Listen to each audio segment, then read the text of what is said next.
Hey everybody, Shaun Stevenson here, author of the Throne series, and I am super excited because over the past few days, I may have gone to not one, not two, but three different used bookstores and found quite a few used books. So I have a huge book haul today that I want to share with you, the different books that I found.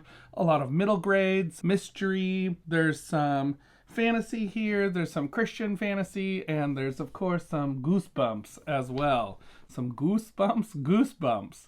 There are quite a few Goosebumps to talk about. Let's dive in because there's a lot to talk about. So first up, I found book number 6 of the Infinity Ring series by Jennifer Nielsen, and this is Behind Enemy Lines. Infinity Ring is a time travel series, which I've been really interested in reading time travel stories lately. I wonder why. I'm not going to tell you why, but I know why. So this is book number 6. I have books 1, 2, and 3. And so I found book 6 and I thought, it's 25 cents. I might as well pick it up. Each one of these also comes with some collectible cards on the inside, and the cards are all still here inside the book. So I was really excited to find that. So that's book number 6 of Infinity Ring series, Behind Enemy Lines. It's kind of like the 39 Clues books. They're really similar. It's put out by Scholastic. There was a bunch of different books in the series, and then there's also a game. There's not as many books in the series as in 39 Clues, but this one's a fun one. I've read the first book, and so I'm looking forward to reading the rest of the series. And speaking of the rest of the series, I also found book number 7. This is The Iron Empire. And this one, I believe, still has the cards inside, still with the sticker over the top of it. So that is very exciting to me. I love finding these and then finding there's cards that are inside that give you extra clues about the storyline. So that is book number 7 in the Infinity Ring series.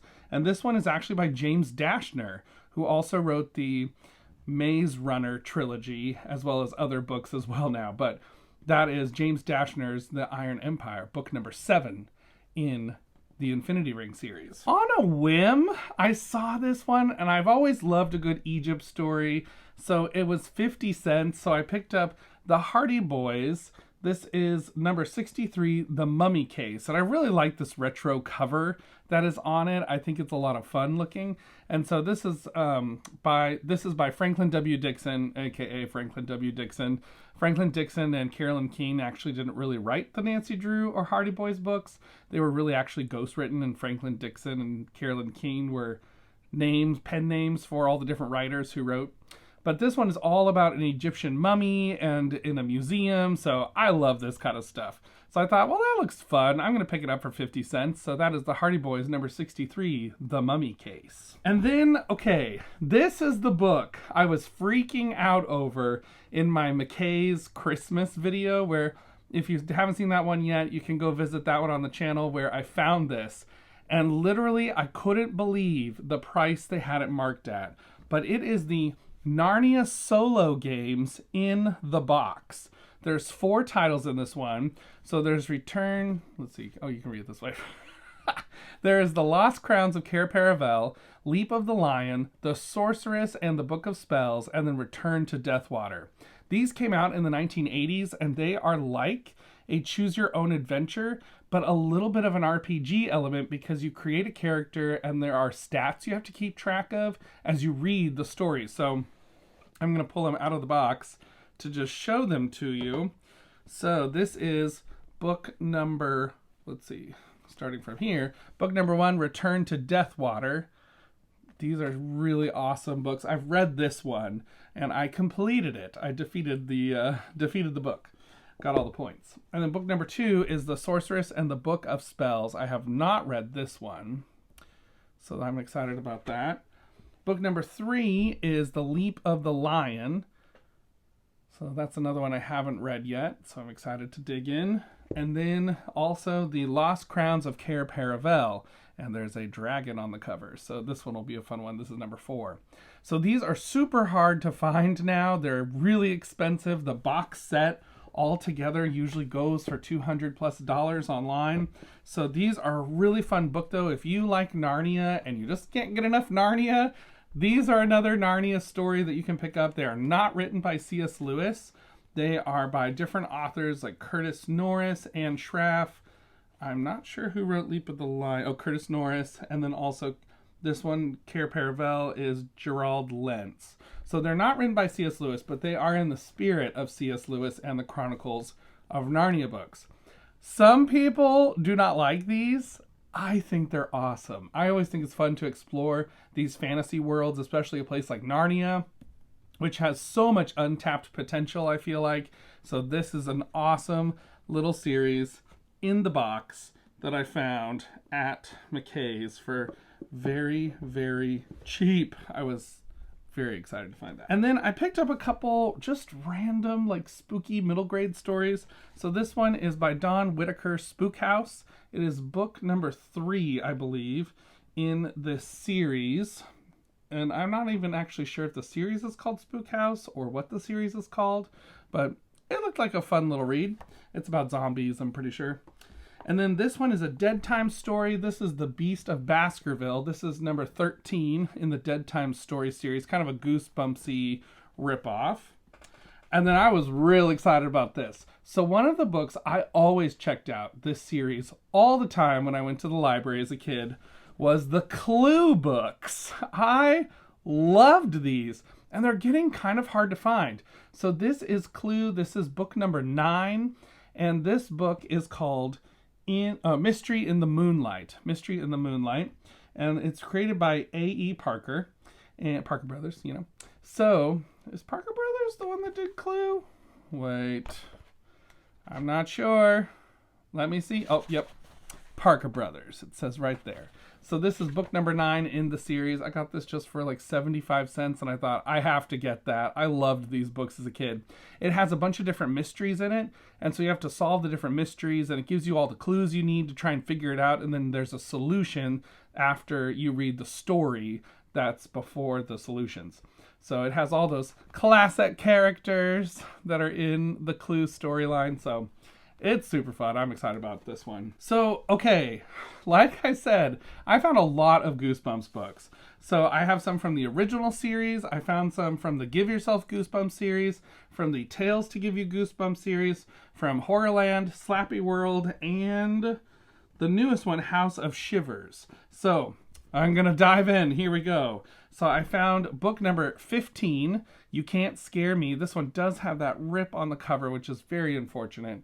But this one, You Can't Scare Me, book number 15. I also got book number 34, Revenge of the Lawn Gnomes. That's a fun cover. I love the pink flamingos on that. And then book number 35, A Shocker on Shock Street. The big, huge praying mantis is so funny to me, so I'm excited to read this one as well. And then this one is book number 45, and it is Ghost Camp. The campground stories are a lot of fun from R.L. Stine, so this one is Ghost Camp, another one in that vein of all those camp ones. And then also, I'm excited about this one because this is book number 46, How to Kill a Monster. And when I was looking at it, you can see it peeking out right here. This one still has the bookmark that came with the book is still attached, but it also has the trading cards inside the book as well. They're loose and detached, but they were here with the book. So I was very excited to find that in How to Kill a Monster, book number 46. And then this is, to me, the granddaddy thing that I found in this whole book haul.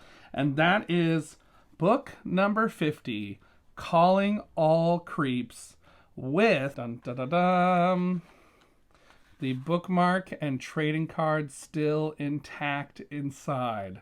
I was super excited to find this one. This book, I've never gotten to read this one because it's harder to find. So I'm super excited that I found book number 50, Calling All Creeps, and I can't wait to read this one. I might skip and jump to this one to read it. So then in the Give Yourself Goosebumps series, I found book number 3. This one is Trapped in Batwing Hall. I love the kind of glittery, glossy covers on these.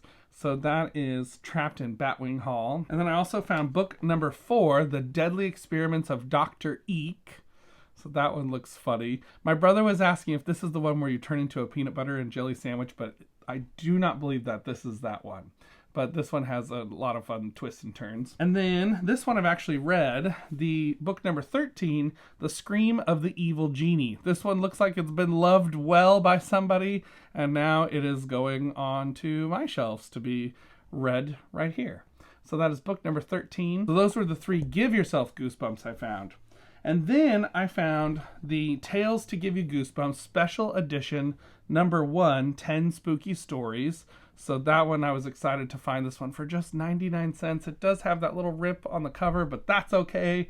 I am a reader more than I am a collector. Then in the Goosebumps Slappy World series, I found book number 2, Attack of the Jack. Book number 6, The Ghost of Slappy. Book number 9, Revenge of the Invisible Boy. And then in the Goosebumps Horrorland series, I found book number 1, Revenge of the Living Dummy. Book number 4, The Scream of the Haunted Mask.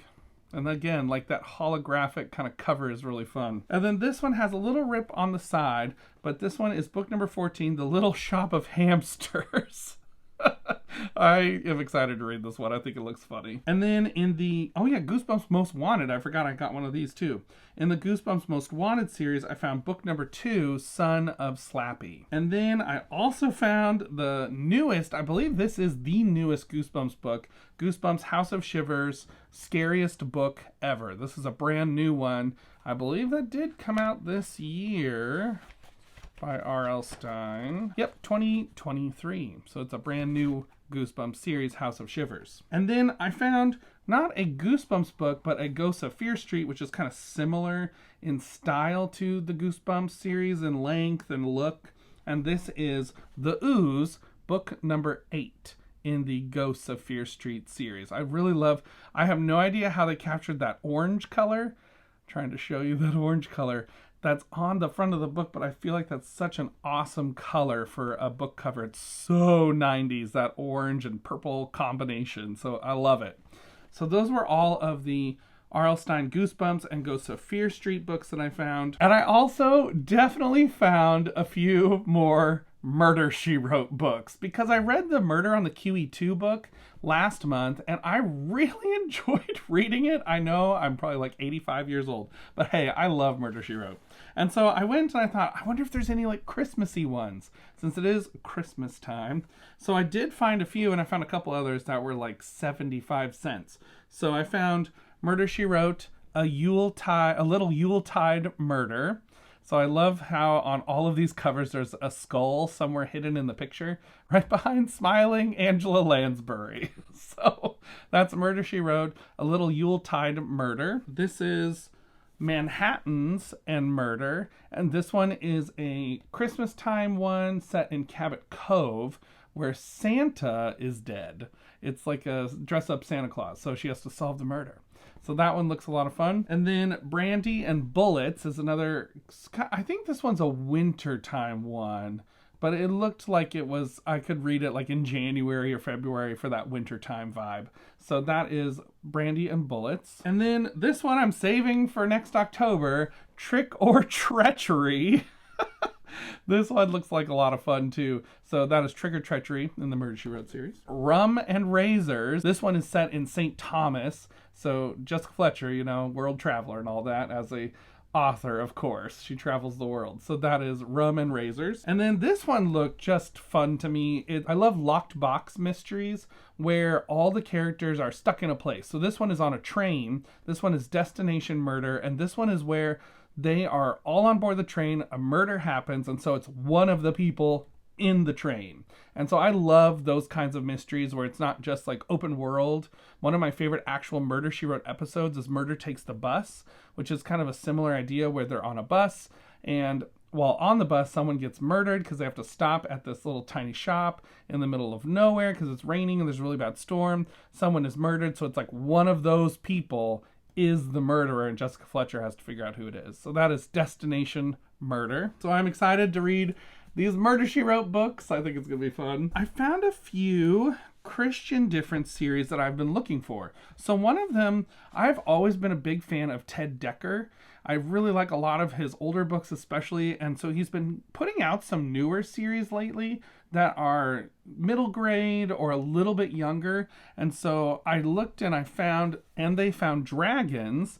This is a newer series that he put out, co-written with his daughter, Rochelle Decker. And this is book number 1. And this is The Boy Who Fell from the Stars, book number 1. And I also found book number 2 in the same series, And They Found Dragons. This is Journey to the Silver Towers. So I'm excited. I always love a good dragon story, like everybody who reads fantasy. Maybe you don't. I don't know. I do. But this one looked really interesting. Book number 2. I haven't read the back cover of this. I don't want to see anything because I haven't read book 1. No spoilers for me. And then I also found book number 3, which is a little longer than the other 2. And this one is called Rise of the Lightbringer. So that is book number 3 in that series. My wife loves Sigmund Bauer's Accidental Detectives. And so when I found this one for 99 cents, I couldn't pass it up. So this is The Disappearing Jewel of Madagascar. I'm not actually sure what number in the series this is because this is the newer covers. From the older ones, there's about 16, I believe, in this series. But this one is one of the reprints where it's a little bit newer. So that is The Disappearing Jewel of Madagascar. I'm excited to read this. I've never read any of these. And she keeps telling me I need to read them. So I gotta read this one. Okay. I have never read a book from this series, but I've always seen them. I know they're popular. I know a lot of people really love them. So I thought when I found one for 75 cents, I said, okay, let me just try one. It's by Bill Myers, who is an author that I really enjoy a lot of his other books. So let's go for it. So this is book number 11 in the Wally McDougall, The Incredible Worlds of Wally McDougall series. And this one is My Life as Polluted Pond Scum. So in this one, he's trying to fight pollution, I believe, or something like that. It's a Christian series where he's trying to stop a natural disaster from happening. But Wally McDougall is known for his klutziness. So it looks like there's some kind of like an octopus or something on the cover. I'm not exactly sure. Or some kind of creature in there. So we'll have to find out. So that is book number 11 in The Incredible Worlds of Wally McDougall. I was super excited about this because I recorded in my spooky middle grade and YA Christian fiction video about the Forbidden Doors series and how I don't have all the old covers. Dun da da da! I found one! This is one I didn't have of the old covers. It's book number 5, The Guardian. And so this is the old style of the books. I love these covers because they're that 90s look, you know? So I'm excited to look at this one again, reread it. The Guardian, book number 5 in the Forbidden Doors series. I found a fantasy series I'd never heard of, a Christian fantasy series. It's a little bit older. It's by Ed Wick, and this is the Overton Adventures, book number 1, The Muselings. So this one's a portal fantasy where some kids go to help these little creatures called the Muselings because their world is being attacked. So I'm interested to read this. This one's put out by InterVarsity Press, they put out back in the day a lot of fantasy fiction, and they don't anymore, and it makes me so sad. Mainly nowadays they do a lot of theology books and a lot of books on contemporary culture and things like that in Christianity. So I'm excited to read this and to check it out. This one is from 1990 is when this one was written. So I'm excited to check this series out. I believe there's a couple of books. The Screeps is book number 2. This one is The Muselings. Book 2 is The Screeps. So I'm excited to see this. Okay, there's still a little more. I found so many books, everybody. So I was excited about this one because I had never heard of this series either. It's called Twist-A-Plot. This is book number 9, Horrors of the Haunted Museum. This is a choose-your-own-adventure style book. So you choose your own adventure, choose your way you're going to get through the book, all those kinds of things. I always loved these as a kid. And I was like, oh, mummies, Egypt, that looks fun. Like museums, that sounds fun to me. And I had already just picked up that Hardy Boys book. And then I opened up the cover and I saw, oh, it's by R.L. Stine. Well, that's awesome. So I was like, yep, gotta get it now. And I believe it was 99 cents, people. So I was excited to pick this one up. I thought that was really cool. I'm excited to read that one. So, okay, I've never read any Fear Street books. I know, True Confessions and all that. But I thought I would pick up a couple to try them to see what I think. So I picked up The Thrill Club. This one is Fear Street. I don't know if these books have numbers. I really don't know a lot about the Fear Street books, but this one is The Thrill Club. And then I also picked up Who Killed the Homecoming Queen? So that one looks interesting. We'll see what happens in this one. I also found Ski Weekend, which I thought, oh, that's perfect for like the winter vibe. So I'm excited to read one of these, see what it's like. So, that is all the books I found on this past trip to 3 different bookstores. It was a lot of fun. I had such a great time searching for all these. It was like being a kid in a candy store, literally, because I kept finding different books and I was like, oh, this is so awesome. I'm finding this one and this one and this one and this one. What books of these have you read? Have you read any of these before? Do you recognize any? Are there any that like click that nostalgia brain on and like, oh yeah, I remember those? This was kind of like my 90s book haul, I guess you could say, except for a couple, but there's a couple 80s and a couple more modern ones. But overall, this was my 90s book haul that I found. So keep reading. We'll see you next time. Bye, everybody.